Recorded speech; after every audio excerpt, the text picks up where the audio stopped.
शुभ सकाळ। आज आम पढ़ा अष्टम श्रेणी साहित्य बही आम भाषा आम साहित्यर एकांकिका कलिंग जेमार द्वितीय पर्याय। प्रथम पर्याय आम देखी किभली भाव सम्राट अशोक कलिंग आक्रमण करिसेंती एवं ए युद्ध कलिंगर सेना एवं कलिंगर पाइक कूल केमती निपात हो जाएछि एवं ए दृश्य देखि कलिंगर राजजेमा एसबु निजको दायी करिसेंती एवं ए दृश्य देखि एवं ए विभत्स दृश्य मृत्युर तांडव लीला देखि मगधर सम्राट अशोक भारी खुशी होचंती एवं तांकर खुशी से व्यक्त करुछंती तांकर मंत्री राक्षस सम्मुखरे। तेबे आगको देखिबा कौन हेछि।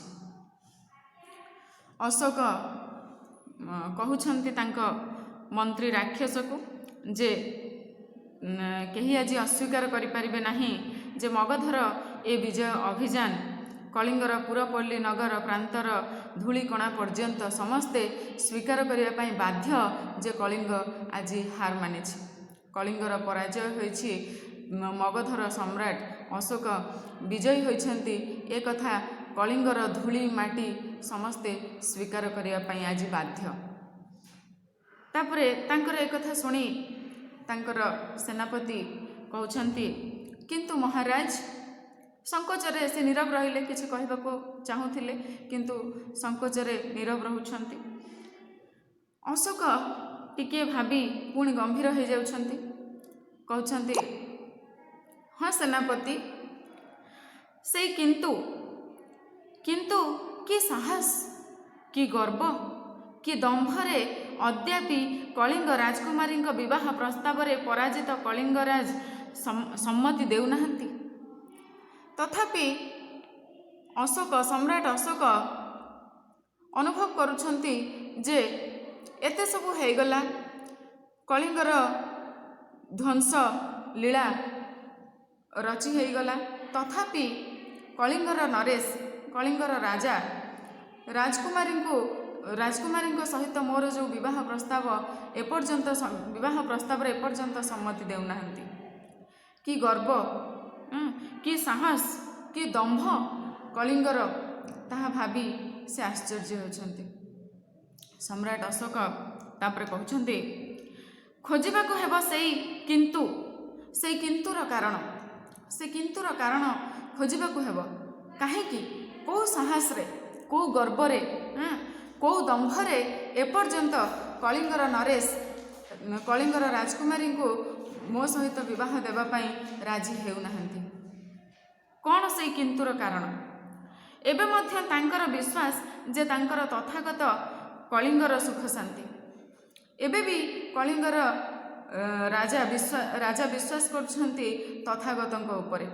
तथागत किए मु कहितली बौद्ध धर्मर गुरु तथागत गौतम बुद्ध अखंड राजत्व पुणी फेरई आणिबे। तथापि ए कलिंगर राजा विश्वास करुछंती जे गौतम दिने ए अखंड राजत्व पुणी फेरई आणिबे।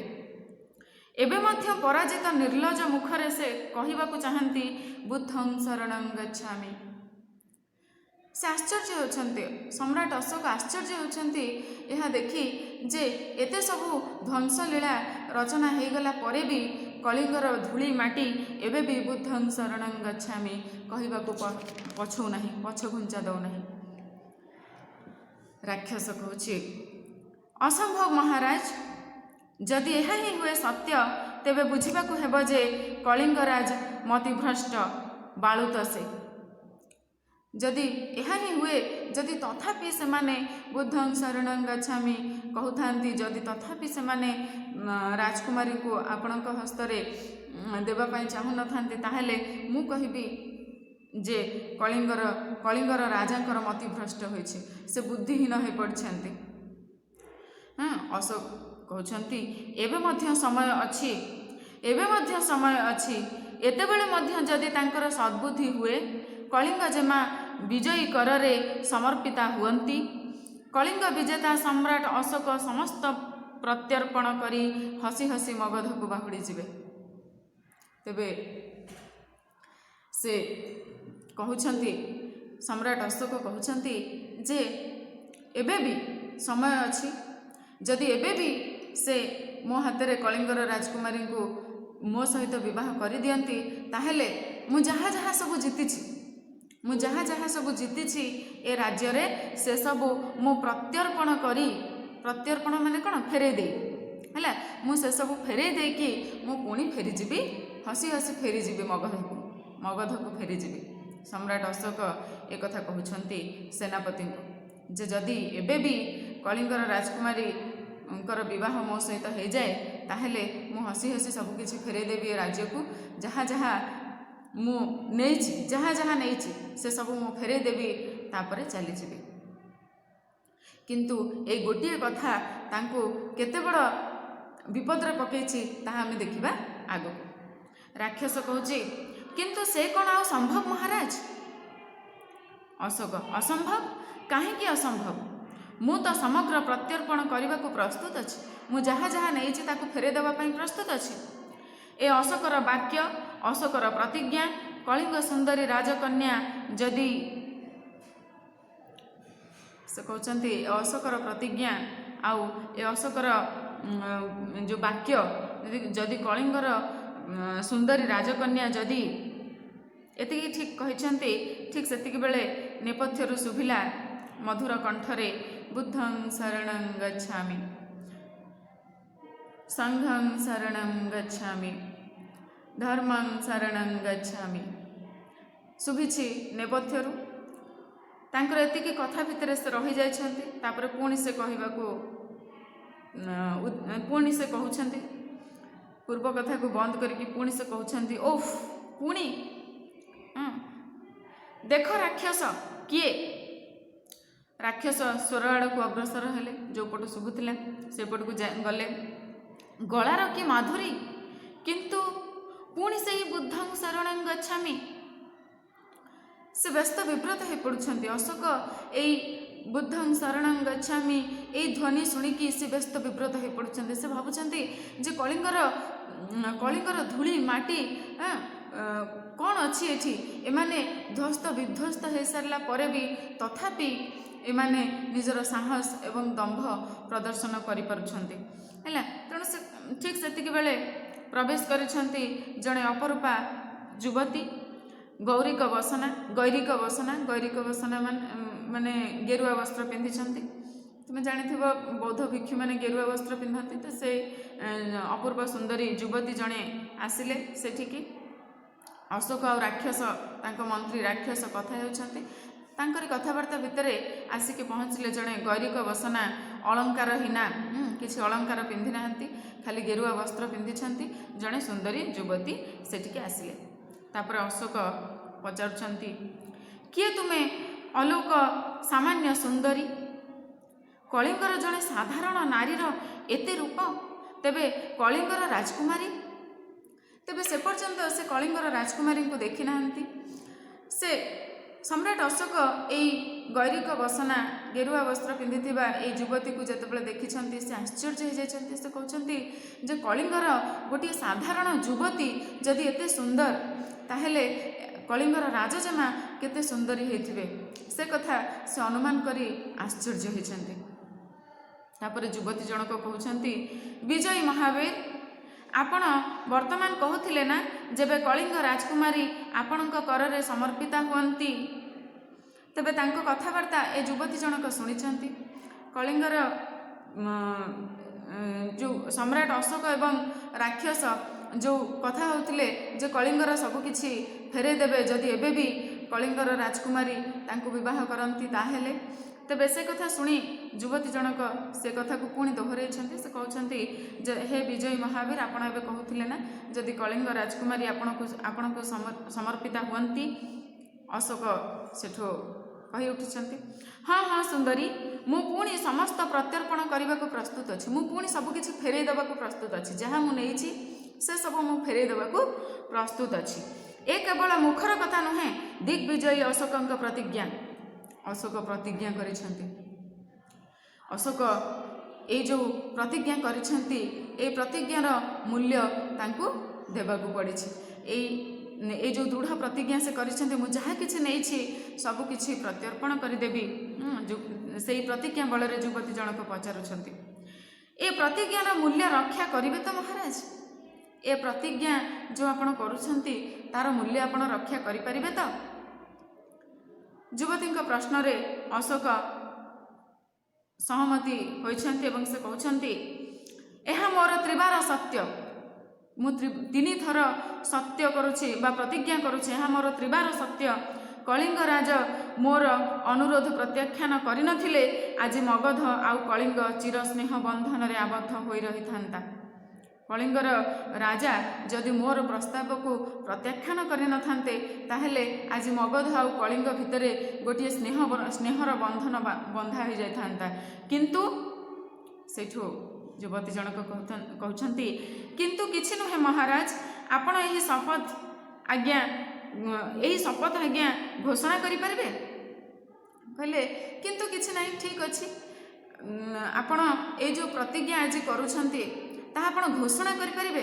ସମଗ୍ର କଳିଙ୍ଗରେ ଆପଣ ଘୋଷଣା କରନ୍ତୁ। ଘୋଷଣା କରିପାରିବେ? ତାହେଲେ କଳିଙ୍ଗ ରାଜକୁମାରୀ ଆପଣଙ୍କର କରଗତ ବୋଲି ମନେ କରନ୍ତୁ।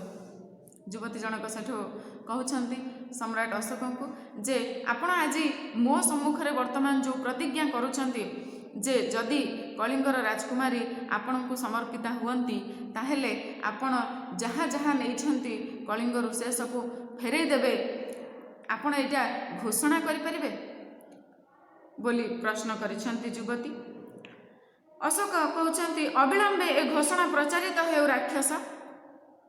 ସେଇଠୁ ରାକ୍ଷସ ତାଙ୍କ ମନ୍ତ୍ରୀକୁ ସେ ଆଦେଶ ଦେଇଛନ୍ତି, ସମ୍ରାଟ ଅଶୋକ, ଯେ ଯାଅ ଘୋଷଣା କର ଯେ ଏବେ ବି ଯଦି କଳିଙ୍ଗର ରାଜକୁମାରୀ ସମ୍ରାଟ ଅଶୋକଙ୍କୁ ସମର୍ପିତା ହୁଅନ୍ତି ତେବେ ସେ କଳିଙ୍ଗଠାରୁ ଯାହା ଯାହା ନେଇଥିଲେ ସେ ସବୁକିଛି ତାଙ୍କୁ ଫେରାଇ ଦେବା ପାଇଁ ପ୍ରସ୍ତୁତ ଅଛନ୍ତି।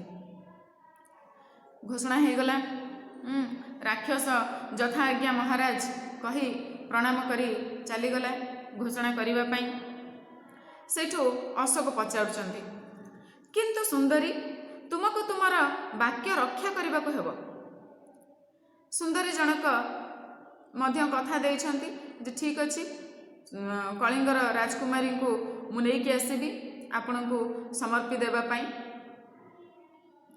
ତେବେ ଅଶୋକ ବି ଏଇ ସନ୍ଦେହ ଦୂର କରି ନେଇଛନ୍ତି ଯେ ତୁମେ ତୁମର ବାକ୍ୟ ରକ୍ଷା କରିବ ତ? ଯୁବତୀ ଜଣକ ତାପରେ ସତ୍ୟ କହିଛନ୍ତି। ସେ କହୁଛନ୍ତି, ସେ ସାହସ ନଥିଲେ ମୁଁ ଜାଣିଶୁଣି ପ୍ରଳୟର ଅଗ୍ନିକୁଣ୍ଡରେ ଝାସ ଦେବାକୁ ଆସିନଥାନ୍ତି ମହାରାଜ। ସେ କହୁଛନ୍ତି, ମୁଁ ସେତିକି ସାହସ ନଥିଲେ ମୁଁ ଜାଣିଶୁଣିକି ଏଇ ଯେଉଁ ପ୍ରଳୟର ଅଗ୍ନିକୁଣ୍ଡ ଆପଣ ଜଳେଇଛନ୍ତି ସେଥିରେ ମୁଁ ଝାସ ଦେବାକୁ ଆସିନଥାନ୍ତି। ସେଠୁ ଅଶୋକ କହୁଛନ୍ତି, ତାହେଲେ ତୁମେ ଏଭଳି ସାହସ କେମିତି କରୁଛ? ଯୁବତୀ ଜଣକ କହୁଛନ୍ତି, ମୋ କଥାରେ ଆପଣ ବିଶ୍ୱାସ ସ୍ଥାପନ କରନ୍ତୁ ସମ୍ରାଟ, ମୋ କଥାକୁ ଆପଣ ବିଶ୍ୱାସ କରନ୍ତୁ ସମ୍ରାଟ। ଅଶୋକ, କିନ୍ତୁ ଏ ବିଶ୍ୱାସର ଆଶ୍ୱାସଟା କ'ଣ ହେଇପାରେ? ଯୁବତୀ ଜଣକ ସେଠୁ କହିଛନ୍ତି, ପଥ ପରିଷ୍କାର, ମୁଁ ରାଜକୁମାରୀଙ୍କ ସମ୍ମତି ପାଇଛି। ପଥ ହେଉଛି ପରିଷ୍କାର, କାରଣ ମୁଁ ରାଜକୁମାରୀଙ୍କର ସମ୍ମତି ପାଇକିରି ହିଁ ଏଠିକି ଆସିଛି। ତେବେ ଅଶୋକ ଖୁସି ହେଇଗଲେ, ଯାହା ହଉ କଳିଙ୍ଗର ରାଜକୁମାରୀଙ୍କର ସମ୍ମତି ମିଳିଯାଇଛି ତାଙ୍କୁ ବିବାହ କରିବା ପାଇଁ। ଅଶୋକ ଖୁସି ହେଇଗଲେ, ଆନନ୍ଦରେ କହିଲେ, ସମ୍ମତି? କଳିଙ୍ଗ ରାଜକୁମାରୀଙ୍କର ସମ୍ମତି ତୁମେ ପାଇଛ ଯୁବତୀ? ତୁମେ କଳିଙ୍ଗ ରାଜକୁମାରୀଙ୍କର ସମ୍ମତି ପାଇଛ? ଏ କ'ଣ ସତ୍ୟ? ଏ କିପରି ସମ୍ଭବ? ଗୋଟିଏ ଏତେ ବଡ଼ କ'ଣ ଏ କଳିଙ୍ଗର ଏ ଯେଉଁ ଗର୍ବ, ଏ ଗୌରବ, ଏ ମାଟି ଆଜି ପର୍ଯ୍ୟନ୍ତ କେବେ ମୁଣ୍ଡ ନୁଆଇ ନାହିଁ। କେମିତି କଳିଙ୍ଗର ରାଜକୁମାରୀ ଏଥିରେ ମୋ ପ୍ରସ୍ତାବରେ ଏତେ ସବୁ ତାଙ୍କର ରାଜ୍ୟ କଳିଙ୍ଗ ରାଜ୍ୟକୁ ମୁଁ ନିପାତ କରିସାରିଲା ପରେ, ପାଇକ କୂଳ ନିପାତ କରିସାରିଲା ପରେ ବି କେମିତି ରାଜକୁମାରୀ ସମ୍ମତି ଦେଇଛନ୍ତି ମୁଁ ତ ବିଶ୍ୱାସ କରିପାରୁନି ବୋଲି ଅଶୋକ ପଚାରିଛନ୍ତି। ଯୁବତୀ ଜଣକ କହୁଛନ୍ତି, ଅସମ୍ଭବ ମଧ୍ୟ କାଳେ କାଳେ ସମ୍ଭବ ହୁଏ ମହାରାଜ। असंभव भी बेले बेले संभव हो जाए किंतु आपणकर घोषणा प्रचार पूर्वर कौनसी कथा प्रकाशर निर्देश नहीं। सेठू युवती जनक कहले सबकि संभव बेले बेले असंभव भी संभव हो जाए किंतु कथाटा प्रकृत में कौन ताहा जेपर्यंत आपण घोषणा न करिसेंती ताहा मु कहि परिबि नाही। आग आपण घोषणा सरी जाऊ, आग आपण समग्र राज्य रे घोषणा कर दियंतु जे एई कथाटी आपणक प्रतिज्ञा विषय रे घोषणा कर दियंतु तापर जाई मु सब सत कथा कहिबि। सेठो नेपथ्यर घोषणार शब्द नागर शब्द शुभिछि। तुम जानी आगु राजा माने केमती घोषणा करती नागरा बजेकी गाँ गाँ रे जाई घोषणा करती। तेबे घोषणा हो गला। घोषणा सरिबा परे अशोक सेठू कहउछन्ति नागर आड़क निर्देश करी कहउछन्ति सुण सुण सुंदरी राजादेश अविलंबे प्रतिपालित होइछि। मोर आदेश पालन होइछि, घोषणा हो जाइछि मो प्रतिज्ञा संपर्क रे। वर्तमान तुमे कुह। सेठू युवती जनक कहउछन्ति प्रस्तुत अछि महाराज, सम्मुखरे आपणकर कलिंग राजकुमारी अभिसारिका। से सुंदरी युवती जनक निजे ही थिले कलिंगर राजकुमारी। से निजे ही तांको सम्मुखरे उपस्थित थिले। से युवती जनक निजे आउ केही नुहे कलिंगर राजकुमारी थिले। तेबे से निजर परिचय देछन्ति युवती जनक। अशोक सेठु कहउछन्ति कलिंग राजकुमारी किंतु ए बेसरे से गैरिक बसना गेरुआ वस्त्र पिंधिकी जाइछन्ति। सेठु रही रही से कहउछन्ति भस्माच्छादित बन्ही शिखा दाहिका शक्ति तार परिचयर अवकाश रखे नहीं राजकुमारी। अशोक तार प्रतिज्ञा पूरण करिब। सेठु अशोक कहउछन्ति जे ठीक अछि राजकुमारी, अशोक तार प्रतिज्ञा निश्चित पूरण करिब। विजित राज्य ध्यानर सहित शुण है। अशोक कौन कहते? अशोक कहते जे विजित राज्य धन धान्य प्रत्यर्पण करिब है। अशोक कौन कहते जे जो राज्य से जीति आउ जहाँ धन धान्य से लुटी से सबू से फेरई देवे। अशोक सर्वस्व त्याग करने को प्रतिश्रुति देउछि है। जहाँ जहाँ जीति से सबू फेरे देवाई प्रतिश्रुति देउछि। सेठू राजकुमारी सम्मुख रे अशोक एक कहते अशोक आज कहारी बांछा अपूरण रखिब नहीं, कहारी इच्छा अपूरण रखिबनी, समस्तंकर इच्छा पूरण करिब। राजकुमारी देखिले अशोक केवल महावीर नुहंती महादानी मध्य। राजकुमारी भी अनुभव करिसेंती जे अशोक केवल जड़े महावीर नुहंती, से जड़े महादानी मध्य। थरी थरी नई नई गोटे बुढ़ी आसीछि सेतिक बेले। ठीक सेतिक बेले जते बेले अशोक कहउछन्ति राजकुमारी को जे मु सब किछि फेरे देबी, सेतिक बेले गोटे बुढ़ी नई नई करी आसीछि। तापरे कौन हेछि देखिबा। बुढ़ी विकल रे कांदुछि। विकल रे कांदी कहूछि कि अछ बापा, महाराजा कहांती। से बुढ़ी कहूछि कांदी कांदी बुढ़ी कहूछि महाराजा कहांती। युवती जनक कहउछन्ति कौन बुढ़ी कौन कहूछ कह। महाराज अशोक तुम आगरे ठिया होइछन्ति है। युवती जनक कहउछन्ति कौन कहूछ कह, महाराज अशोक तुम सामने रे ठिया होइछन्ति। बुढ़ी मुंडिया मारिछि। महाराजा अशोक को बुढ़ी मुंडिया मारिछि। दांडरे धेंडुरा सुनिली बुढ़ी कहूछि। बुढ़ी अशोक को कहूछि, ध्यानर सहित शुण। बुढ़ी अशोक को कहूछि दांडरे धेंडुरा सुनिली महाराज, जहार जहाँ युद्धरे नैछन्ति सबू फेरई देबे। जे जहाँ मागिब से ता पाइब, एक कथा कौन सत? बुढ़ी पचारुछि राजा को जे युद्धरे आपण जहार जहाँ नैछन्ति ताकू आपण फेरई देबे, जी जहाँ मागिब सी पाइब, एक कथा कौन सत? अशोक कहउछन्ति हाँ एक कथा त्रिबार सत्य। युद्धरे जहार जहाँ किछि क्षति होइछि से सबू फेरी पाइब। तुमे कौन मागुछ बुढ़ी କଳିଙ୍ଗ ଯୁଦ୍ଧରେ ତୁମର କି କ୍ଷତି ହୋଇଛି? ବୁଢ଼ୀକୁ କହୁଛନ୍ତି ସମ୍ରାଟ ଅଶୋକ, ତୁମର କ'ଣ କ୍ଷତି ହେଇଛି ତୁମେ ମାଗ, ତୁମର ନିଶ୍ଚୟ ମୁଁ ଫେରେଇ ଦେବି। ତାପରେ ବୁଢ଼ୀ ଚାହିଁଛି, ବୁଢ଼ୀ ଚାହିଁକିରି କହୁଛି, ମଣିମା ଛାମୁ, ମୁଁ ଭାରି ଗରିବ ଲୋକ, ବୁଢ଼ୀ କହିଛି। ତାପରେ ଅଶୋକ ତାଳି ମାରିକି ସାଙ୍ଗେ ସାଙ୍ଗେ ତାଳି ମାରି ଡାକିଛନ୍ତି।